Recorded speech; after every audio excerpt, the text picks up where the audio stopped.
Hello and welcome everyone. My name is Chiranjit Mishra and today I'm going to present the News Today news items for May 27th. There are 6 main news and 9 quick updates. As is customary, let's go through the titles first. The first main news is about this Quad meet, and there is one more piece of news which is related to Quad meet. So Quad, as you know, is quadrilateral security dialogue, a grouping of 4 nations: India, US, Japan and Australia. The second main news is about a high-level committee which has been set up for studying demographic change. Third is gene therapy that can lower cholesterol, a very interesting piece of news, okay, because cholesterol problem is actually a very prevalent form of problem which can lead to heart diseases. The fourth is judiciary and complete justice, the power of the Supreme Court under Article 142, okay, not a very important topic but not very vast thing to cover.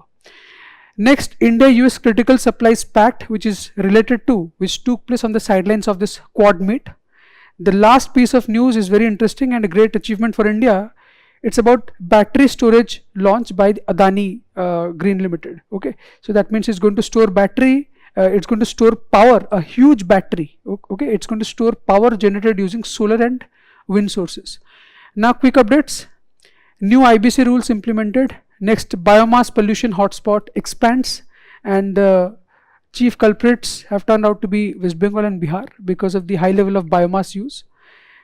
Third quick update is about target related to India's export sector as regards textile industry. We have set a target of $100 billion. Okay. Next, PM Ajay digital platform launch, which has been launched by Ministry of Social Justice and Empowerment.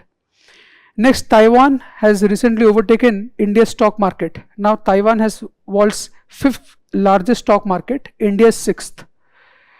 Next, China-Pakistan revamped their China-Pakistan economic corridor, which poses security threats for India as it passes through POK. Okay. Then Supreme Court has rejected Tamil Nadu's review petition regarding a hydropower project which has already been initiated by the Karnataka government, okay, because it is situated on Kaveri River, and Kaveri River actually is something that both the states have always locked horns regarding. Next, PM Vani for Wi-Fi gets major upgrade, which is good for common users who want to use Wi-Fi. Last piece of news is related to the Strait of Hormuz disturbances. Iran has accused that the United States has violated the peace deals, which was very temporary in nature, but United States has its own justification. There is no PIN today. Let's start with the first main news. It won't take much time. The 11th Quad foreign ministers meeting. This time the heads of the states, they did not meet, foreign ministers met, and Mr. Mark Rubio, he came to India and he met with our External Affairs Minister Shri Jaishankar, okay, and there were also foreign ministers from Japan and Australia.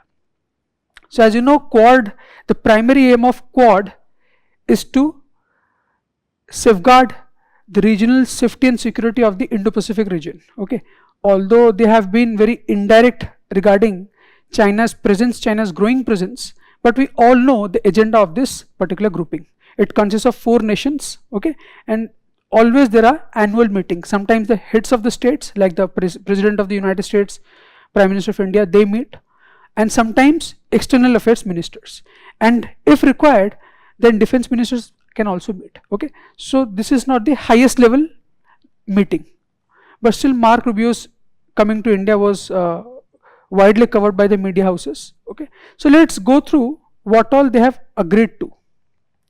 Okay, Quad ministers met in New Delhi. 20 billion critical minerals initiative announced. We are going to cover this in another part also. There is one main news dedicated to this, okay, because as you know, critical minerals is something that China is dominating in. China's domination, okay. So if something happens to China, or China deliberately stops supply of critical minerals, the entire world will suffer. That is why everyone is into diversifying their import sources, okay. Mining, processing, recycling investments coordinated globally. So this is basically end-to-end, or the entire supply chain has to be taken care of. extraction, processing, and import or export. Real-time maritime information sharing proposed. Again, this is related to regional safety, piracy, although piracy affects mostly Indian Ocean, but other threats and threats related to or emerging from China. Energy security cooperation framework introduced. Pacific nations cable connectivity targeted by 2026. These are undersea cables to handle the growing internet traffic. Okay, and India to host Quad at Sea mission. Again, this is related to Indo-Pacific, and it may also have different angles, starting from movement of ships and following the laws of UN clause, which was recently in the news as the United States downed one of the Iranian ships, which was non-belligerent in character. So there are many questions that were raised, but this may not be one of the items on the agenda because US is also going to take part. Significance of Quad, established in 2007. The full form of Quad is Quadrilateral Security Dialogue. Okay, so it includes India, US, Japan, and Australia, and it represents 35% global GDP share. Okay, because of these four big economies. And as I said in the beginning, to balance the power, the growing power of China, and Malabar exercise is closely associated with Quad. So it's a military exercise. So Indian Coast Guard participates, and Indian Coast Guard participates with other stakeholders from the 4 different countries. Okay, so that's it. Next is the second high-level committee on demographic change. So as you remember, if you remember, on 15th August 2025, Honorable Prime Minister of India said that we are going to come up with this high-powered demographic mission. High-powered demographic mission. So this is a follow-up thing. High-powered demographic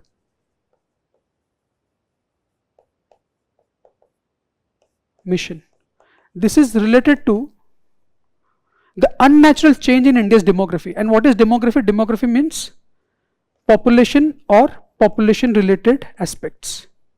Sometimes we also say population study, if demography is treated as a science or a study. So population or population related aspects. And unnatural means, that means there is something wrong because of this unnatural demographic change. I hope you can see unnatural. He laid emphasis on the word unnatural. That means there is infiltration through India's porous borders with Bangladesh, Myanmar mostly. There can be other routes also, India, Nepal, India, Bhutan. But these are the two troublesome borders that India has with these 2 countries. One is, Rohingyas, and other Bangladeshis. Okay, so they have affected the socio-economic fabric of this country. Definitely, if there is infiltration, if people are coming in secretly, they are actually burden on India's limited resources. Okay, that is why a committee has been set up to identify the causes and what steps can be taken to stop this illegal infiltration. Okay, so that's all about this news. We had already, Honorable Prime Minister had announced about this high-powered mission earlier. So now a committee has been set up. Let's see who all are the part of this committee. It is going to be chaired by a retired judge, Justice P.P. Navlekar, and the Census Commissioner is also part of this committee, retired IAS officer Durga Shakti Mishra. Okay. Terms of reference of this committee. What are the points based on which the committee will think and decide? First is studies abnormal demographic changes and causes. As I said, first you need to identify the causes. Only then you will be able to come up with proper solutions. Cross-border factors to be examined. Religious and social population shifts analyzed, because the changes that infiltration can cause affect different areas. First is socio-cultural, political, just like you write your mains answer, a typical mains answer, and then economic. Okay. Border management mechanisms to be recommended by the committee. It will submit a report, and then it's totally up to the central government to accept the findings of the report and to follow its suggestions. Reasons for migration, why people migrate. We need to know the push factors also. Okay, that is also part of the study. First is persecution, just like Rohingyas. Ethnic differences. It's not just a common phenomenon here, in Europe also, everywhere. From people in Mexico, they leave Mexico and they migrate into the United States. Poverty, if one of the major push factors, poverty. For better life conditions, you migrate to a better country. Floods in Bangladesh, climate change. Okay, so these are the major push factors. What are the implications? Illegal migration raises security concerns, as I said. Okay, many of them may have terror motives in mind. You never know. Okay, just for a temporary period, let's say for 5 years, 10 years, they're here. They're going to use our resources and they're going to act against the interest of this very country. Okay, smuggling and terrorism, labor market pressures, this economic aspect, and it can also cause inflation. When you have more mouths to feed, greater demand if they also get employment, and limited number of goods available. Okay, Assam faces ethnic and social tensions. So these are the aspects. Next is Article 142 for complete justice. This is very important, a very important provision in the Constitution of India. Wherever there is a legal gap, the Supreme Court intervenes. This power under Article 42 is only with the Supreme Court, not the High Courts. Okay, and whenever the executive or the legislative is not doing its purpose, if the Supreme Court believes so, then it can intervene on their behalf. So it tries to fill that legal gap. Okay, that is why it's called for completing justice. Completing justice or complete justice in pending cases.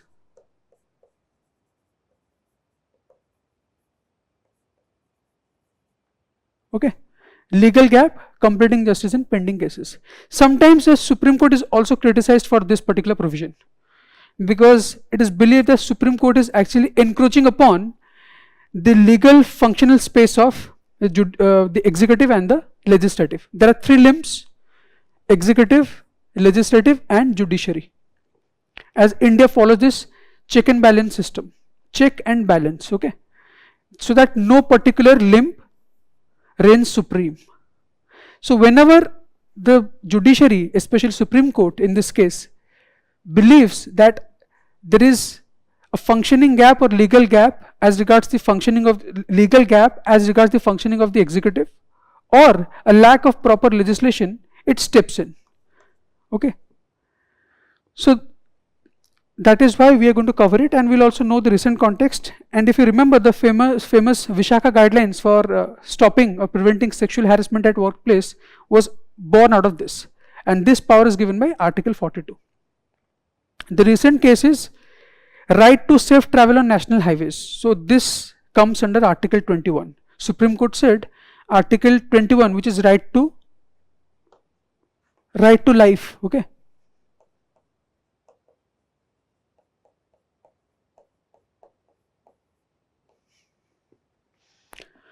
so right to life can have many sub-rights, because right to life means everything that is important for a normal for a human life to function in a normal manner, whatever it entails. Okay, for example, I have to breathe, I have to eat, I need education, everything. Okay, so everything comes under right to life. So this thing, right to safe travel on national highways, because of the increasing number of road accidents, Supreme Court said this. Okay, power of the Supreme Court under Article 42, complete justice in pending cases. Any decree or order passed by the court under this article is enforceable throughout the territory of India. So in a way, it's a legislative power of the judiciary. Okay, we talk about the legislative power of the president. For example, of course, without the presidential assent, no bill can become an act. And there is also the promulgation of ordinance. Here we are discussing the legislative power of the judiciary. When the legislature or executive has failed to act, the court can issue binding guidelines to protect citizen rights. The Vishaka guidelines for workplace sexual harassment. This much is enough. Okay, Article 142 is important from the point of view of prelims, and maybe you can use it in your answer if a question is asked on judicial overreach and judicial activism. Judicial activism is important. Okay, for example, the judiciary has to be proactive, but sometimes critics, political scientists believe that this judicial activism gets transformed into judicial overreach. That means you are doing more than you should do. Okay, but this on the face of it is a good step in the right direction, because road accidents in India are increasing and it's a menace. Okay, more people died in road accidents in a particular year than number of people died in COVID, as per a particular report, or more number of road accidents took place in a particular year. Because these are scattered and episodic and sporadic, we don't take them together, we don't study road accidents together. Okay, so Article 142 validates the custodian role of the Supreme Court, but Supreme Court is the ultimate custodian of the Indian Constitution. And the question came and it was very controversial in 2015. You can look at it. Who or which of the following is a custodian of the Constitution of India? The President, the Prime Minister, Lok Sabha Secretariat, the Supreme Court of India. Two options you can easily eliminate: Prime Minister and Lok Sabha. Some people said the President, the Supreme Court. The correct answer is Supreme Court as per the UPSC. Today the UPSC temporary or provisional solution is available. You can check your answers with that for CSA Prelims 2026. Okay. Now the fourth main news: world's largest battery storage system, GS paper 3. Okay, battery storage means it's going to store electric energy or electricity. It is not going to generate, not like a normal battery. Normal battery generates power. It's like a power bank. So the best comparison is that with a power bank. Okay, power bank. It has to be charged, and from where it will store electricity? This BESS, which has been created or developed by Adani Green Enterprises, it will store electricity generated using solar power and wind power.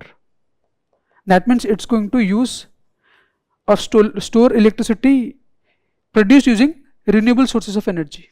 Okay, and what is its capacity? How much? It's close to 3.4 gigawatt hour. Now to put it into a better perspective, 1 unit of electricity that you consume, बोलते ना 5 unit power आ गया, 1 unit is equal to 1 kilowatt hour. अगर 100 watts के bulb use कर रहे हैं 100 watt, if you use it for 10 hours, you will consume 1 unit. 100 into 10, 1000 means 1 kilowatt hour. This can hold 3.4 gigawatt hour. Giga means 10 to the power 9 or 10 to the power 6, और मैं 3 अलग ले लेता हूँ, you'll get kilo. 3.4 or 3.4 million units of power, you can say. I hope you understood the conversion. Okay, that means if you use 1 unit of power, then like you or your family, 3.4 million people can use.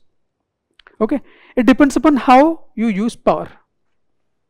And if you use 3 units of power, then 1 million maybe. Okay,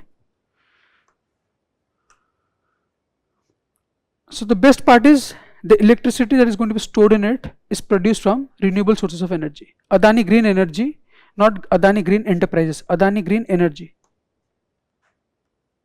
launches world's largest battery energy system in Gujarat. I think this place is Khavda.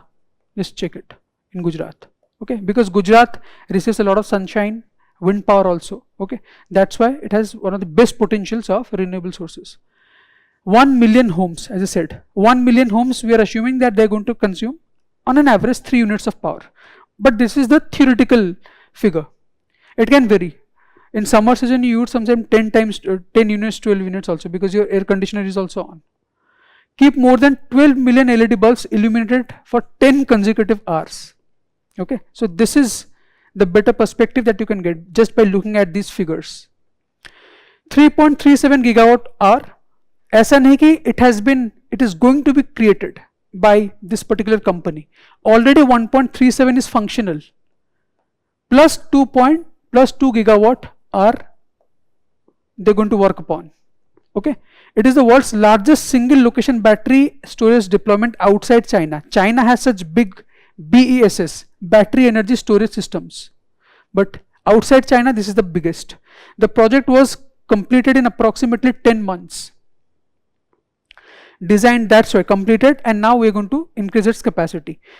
Designed to improve grid stability and reliability. What is power grid? Power grid is actually when energy travels from one point to another, one node to another. Okay, and when you have such a steady power supply using sunlight and wind, definitely the grid will be reliable. Even if it's non-functional at night there is no sunshine, but it can be stored here. Adani Green plans to add more than 10 gigawatt of battery storage capacity in fiscal year 2027. 10 gigawatt hours, that means 3 times more. Okay. The fifth piece of news, very interesting piece of news. Cholesterol problem affects many people these days because of this junk food, the habit of eating junk food, and sometimes it's also hormonal and genetic. Okay, so bad cholesterol is the challenge,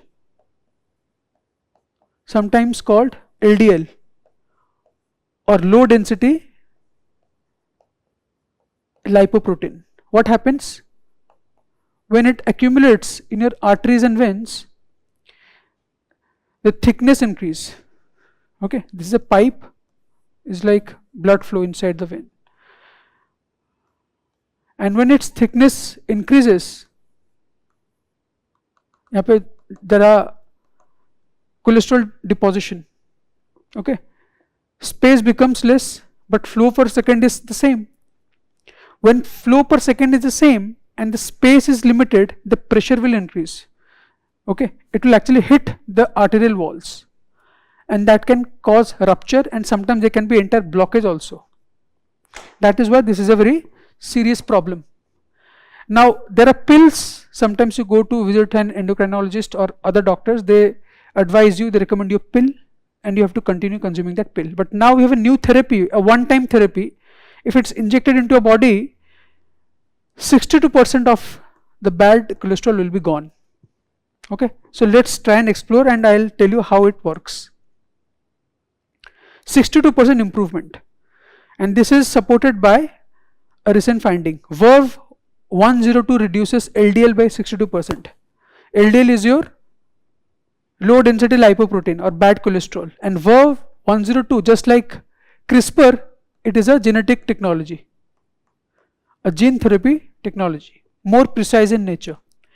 And as you know, what is gene therapy? It is a technique that uses genes. Okay, for example, using molecular scissors, it will make amends to your DNA, remove any unwanted or insert any useful DNA segment or gene. Gene hota hai basically a segment of DNA, because DNA are long chains, and genes code for proteins. Imagine gene to be a pea pod, matar ka dana. What lies within is your protein.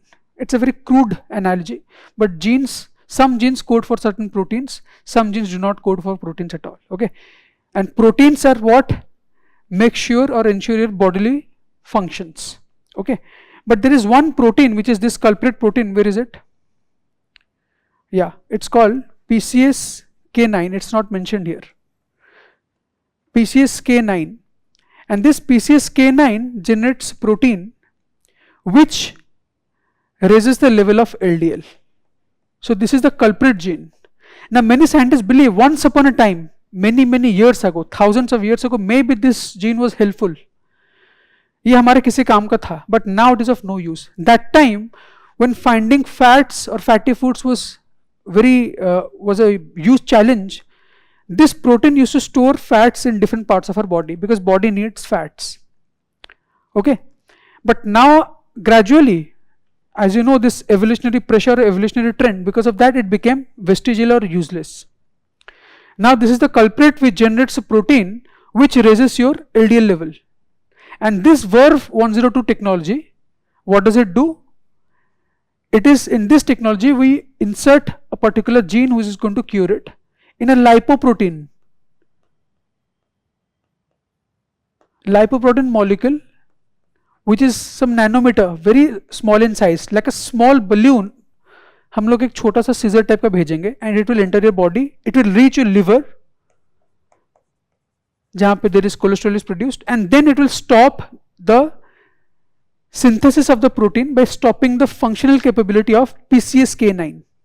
PCSK9 is that particular gene which generates protein which raises the level of LDL, and it is very efficient, 62%, and its impact lasts for nearly 1.5 to 2 years, 18 months some people say, okay, 1.5 years. So you don't have to consume pills on a daily basis or on a weekly basis, okay. And now we use messenger RNA and guide RNA. These guide that particular seizure to our liver. That is all you know. Yes, PCSK9, I mentioned it. It targets PCSK9 gene inside liver because this is the culprit gene, and we use a Caesar, molecular Caesar, just like we use in CRISPR, but in this case it is called, this entire method is called VERV102, and PCSK9 regulates blood cholesterol levels. If your question is asked in the next prelims कि PCSK9 क्या है, it's a gene that codes for LDL producing proteins in your liver, okay. Now gene therapy में there is a question, what is the usefulness? Before that we need to know, it treats, gene therapy in general, not VERV102, it treats inherited genetic disorders, something you acquired from, you get from your parents, and once you are a grown up individual you develop disease, so that problem or disease can be rooted out, because gene therapy is not about curing symptoms, only symptoms, it roots out the real problem.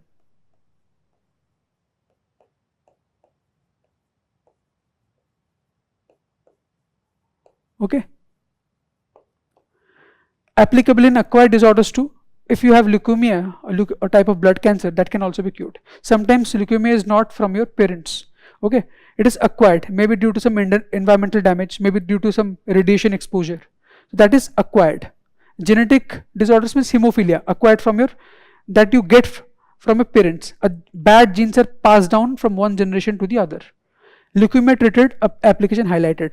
Leukemia is in a way an acquired disorder. Somatic therapy effects non-heritable. Whenever we use gene therapy or somatic cell therapy, it will affect parts of your body, cells within your body, and those changes will not pass down to the next generation. It can only happen in germline therapy, which is not allowed in India, it's illegal. If your eggs and sperms alterations are done to that, they will pass down to the next generation, because eggs and sperms take part in reproduction, okay. Somatic cell therapy affects only that generation, that individual. Somatic cell therapy is allowed, germline therapy is not allowed. Otherwise people will also have designer babies, okay, getting rid of the unwanted material in eggs and sperms. A question appeared in 2020, genetic changes can be introduced in the cells that produce eggs or sperms of a prospective parent. Bilkul, this is called germline therapy. The basis of germline therapy is this. So one is correct, this is eliminated, this is eliminated. A person's genome can be edited before birth at the early embryonic stage. Bilkul embryonic stage में होता है. 3 parents baby. Sometimes the mitochondria is also replaced. Okay. So 1 and 2 both are correct. So you have only one option. That means 3 has to be correct. Human induced pluripotent stem cells can be injected into the embryo of a pig. It has happened. So inter-animal gene transfer, and pluripotent stem cells are those stem cells, they can take any form except that of placenta. They can form skin cells, cells in bone, and also your liver and all the internal organs. They can take the form of any cells that affect your exoderm, bahar ka body ka part like skin, mesoderm, my skeletal structure or muscular structure, and your endoderm. The pluripotent stem cells, very potential, very capable stem cells. So all the 3 statements are correct. Now let's look at and go to the last menu, which is Indo-US framework, RE plus critical minerals.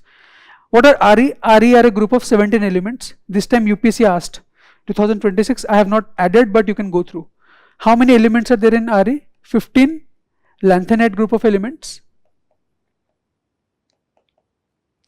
lanthanum to lutetium, okay. Then scandium, a 3D element, 3D group. The last electron is present in the 3D orbital, and then yttrium. 17 elements, 15 lanthanide, 1 yttrium and 1 scandium. And critical minerals don't have any definition. Any mineral that is important for the growth, economic growth of a country, and is very crucial because it's not available in plenty. So it has a very open definition. India has some 30 plus critical minerals, starting from coking coal to lithium, nickel, cobalt or cobalt, and what else? Lithium, cobalt, and say other elements like whichever are used in making your semiconductors. Okay. So because you need these things to make electric vehicles, batteries, and they're also critical for AI related infrastructure. So as I said in the beginning, the Quad Summit also had one of the important points in the shape of partnership in accessing critical minerals, because we need to diversify our import basis, moving away from China as the only option. So that forms the basis of this particular news. Okay. Recent context: India-US critical minerals framework signed. Sri Jaishankar and Mark Rubio signed the framework. Focus on securing supply chain creation. Supply chain means from where the mineral is extracted to sold. Okay. RE elements cooperation framework introduced. China supply dependence concerns highlighted. So China is a concern. It's not that China is very willing to. China has plenty of RE resources, but China is an unreliable partner. We have border issues with China, and China-US rivalry is world famous. Okay. So, and China is friends with very few countries. So if it stops its supply, then the entire globe will be in danger. Mining and processing cooperation expanded. Recycling investment collaboration. Quad countries adopted minerals framework built on India-US strategic partnership. India and US have comprehensive global strategic partnership. Comprehensive global strategic partnership.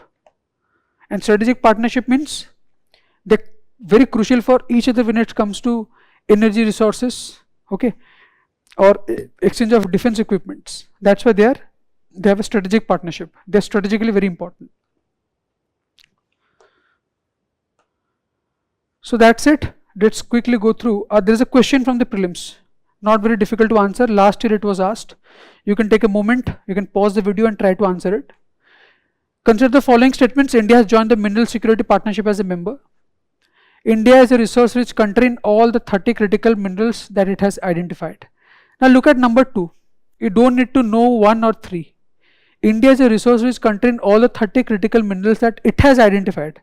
If they are critical for us, then why did we say that they are critical for us? Because we don't have them in plenty.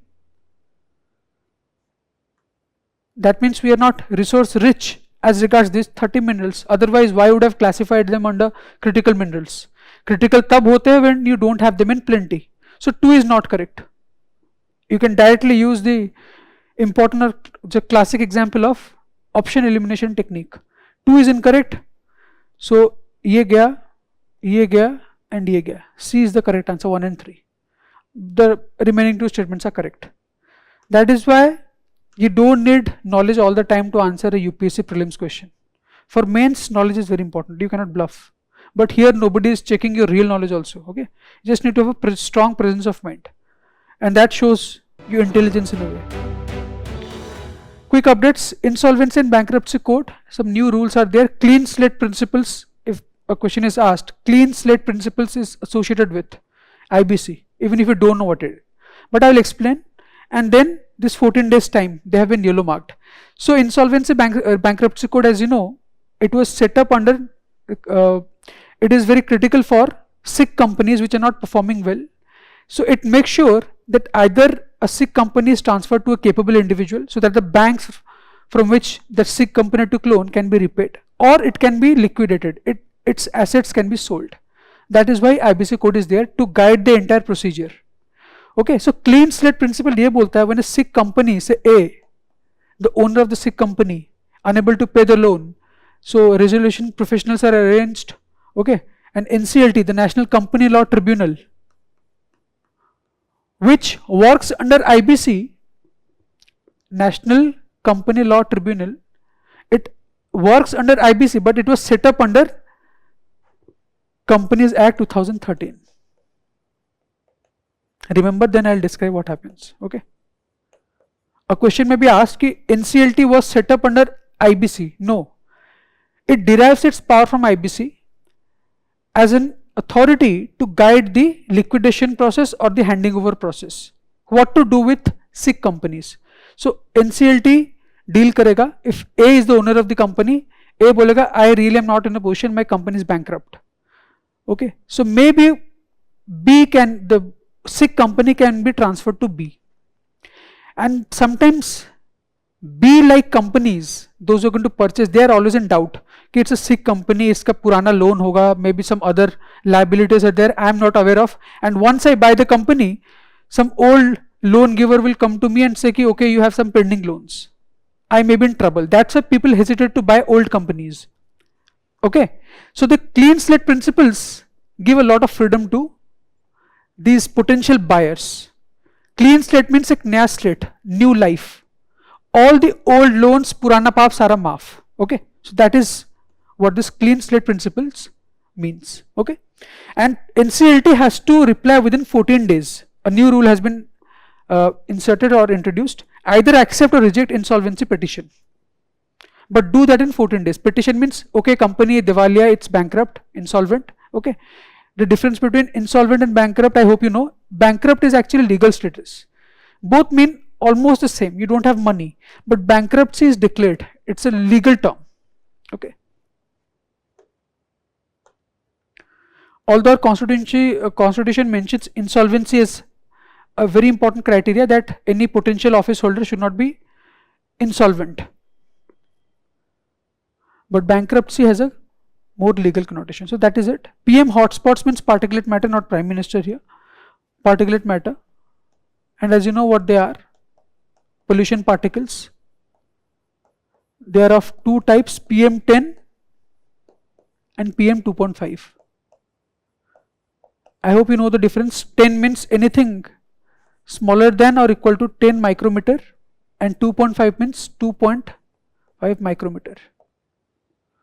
So what is, how to classify this particle with 1 micrometer? Is less than both 10 and 2.5. It can be both PM10 or PM2.5, but normally classified under PM2.5.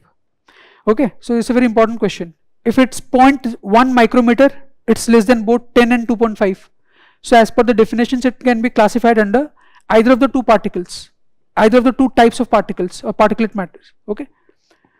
But because it's very close to PM 2.5 wala threshold, it will be classified under normally 2.5. But it's not erroneous to classify it under PM10. So what is the problem? Using satellite imagery is we got to know that for the last 20-25 years, the state of West Bengal and Bihar, due to biomass use in the rural areas,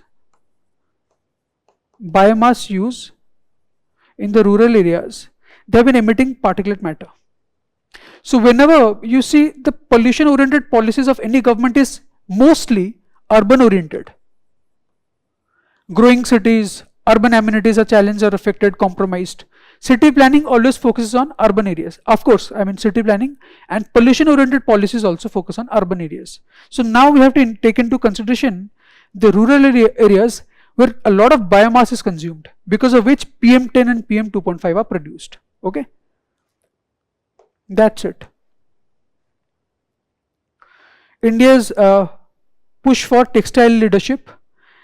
India is one of the largest textile exporters, but we have tough competition in the shape of China, Vietnam and Bangladesh and Cambodia also. And we need to grow our export, we need to properly harness our export potential. That is why we want to raise our target. Currently India exports worth 35 billion of textiles. It can be fabric, apparel, anything. Now we have set a target of 100 billion. Okay.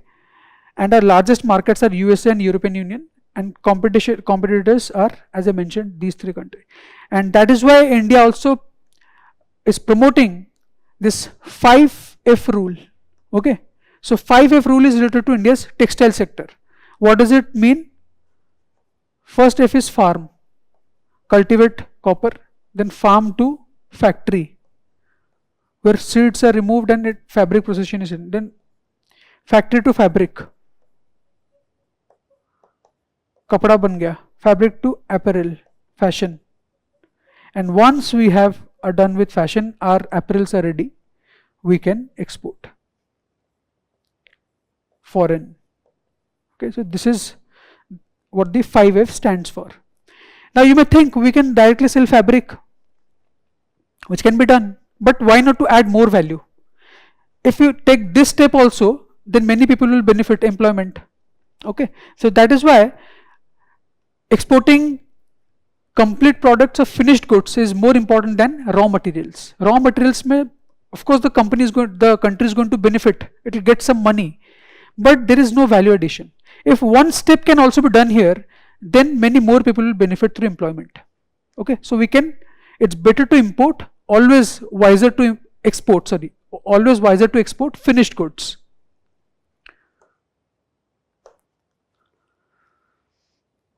PM Ajay portal. So this is like Pradhan Mantri Anusuchit Jati Abhyuday Yojana. Anusuchit Jati means scheduled caste, Abhyuday means development or progress, Yojana means scheme.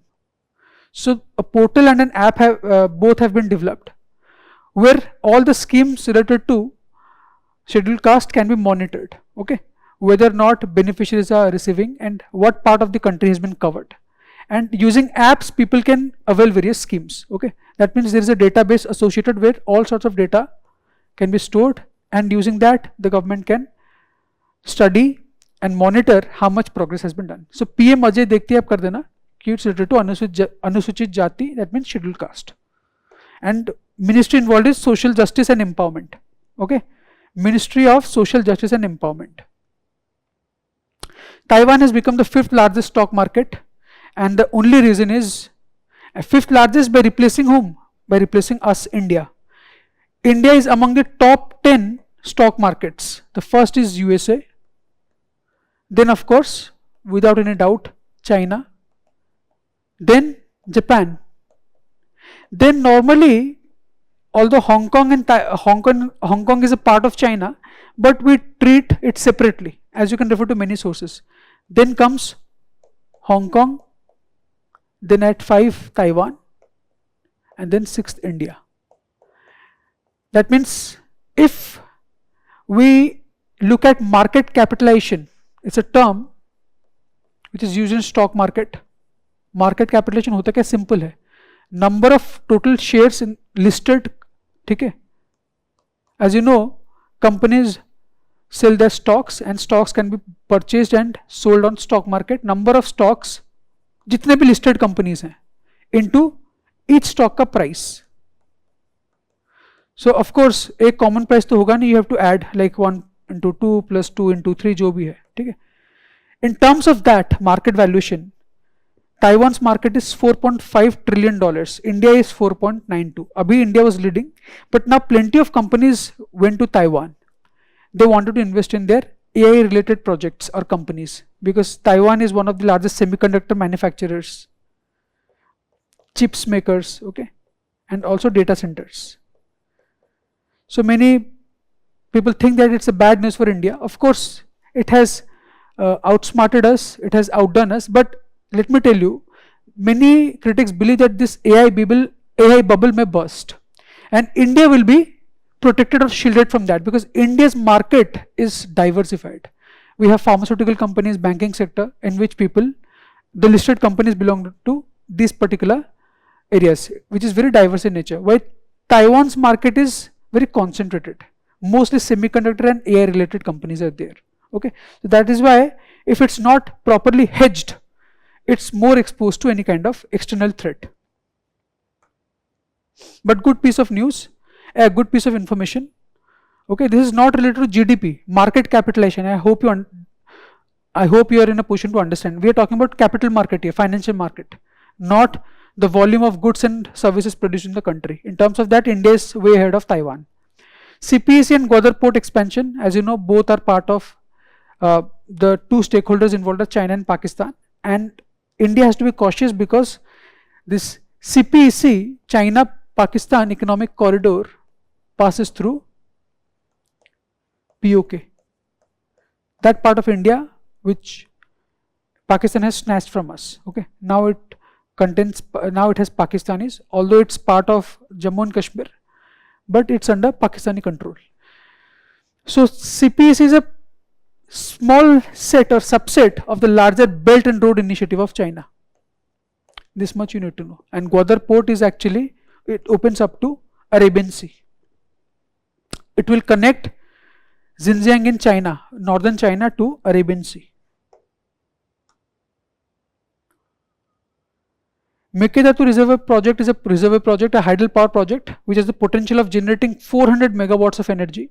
It has been initiated by Karnataka government, but Tamil Nadu government, as you know, both the states have always fought regarding their stake over Kaveri river, because Karnataka is the upper riparian state. Upper riparian state, I hope you know the meaning of the riparian state, that state through which a river flows, and Tamil Nadu is the lower. Tamil Nadu believes that water flowing into our state will be stopped or prevented because of this project, but Supreme Court rejected it. Well, okay, now the project has already started, and there is this particular fear is premature. This action is premature. It's too late. Okay, so that is why it has dismissed Tamil Nadu government's review petition. Prelims में आएगा क्या सवाल? Mekedatu Reservoir Project. Which river? Kaveri river. Two states involved, Karnataka, and Karnataka is the primary stakeholder and is the initiator of this project, and Tamil Nadu is not happy or satisfied with the project. PM Wani, as you know, Prime Minister Wi-Fi access network interface. You can get Wi-Fi connections paying very less amount of money, starting from 6 rupees. There are different schemes, and now under PM Wani,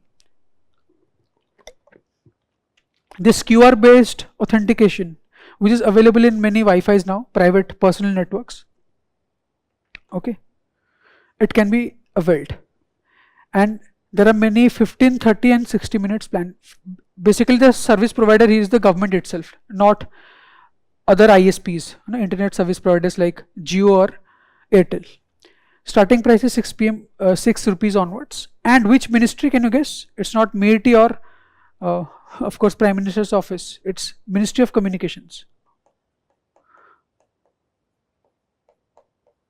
Department of Telecommunications, okay, which comes under this ministry. Strait of Hormuz, the last piece of news. Again, Iran has accused US of ceasefire violation. So far it was in a deadlock. Nothing much happened because lots of talks are going on to stop the war. But in the meantime, the US has initiated attack. Iran has accused of that. US is saying it was a preemptive attack to secure its own assets there. Okay. And as you know, a question again appeared this year, which countries have to can be reached by crossing Strait of Hormuz. Bahrain and Qatar were the answer, I guess. So basically Strait of Hormuz has two important countries, two. First is Iran and then the other is Oman. Oman's Musandam Peninsula, Musandam, we also asked this question in Vision Eyes Abhyas, is situated rightly above UAE. Okay, so UAE is also a stakeholder country when it talk about Strait of Hormuz. Iran, Oman and UAE. Okay, so gross violation of the truce, that is what Iran has accused the United States of. So here we come to an end. Now as you try to make the most of digital current affairs, if you are already doing it, very good. Okay, 6 questions will appear on your screen. Do take them. Wish you all the very best.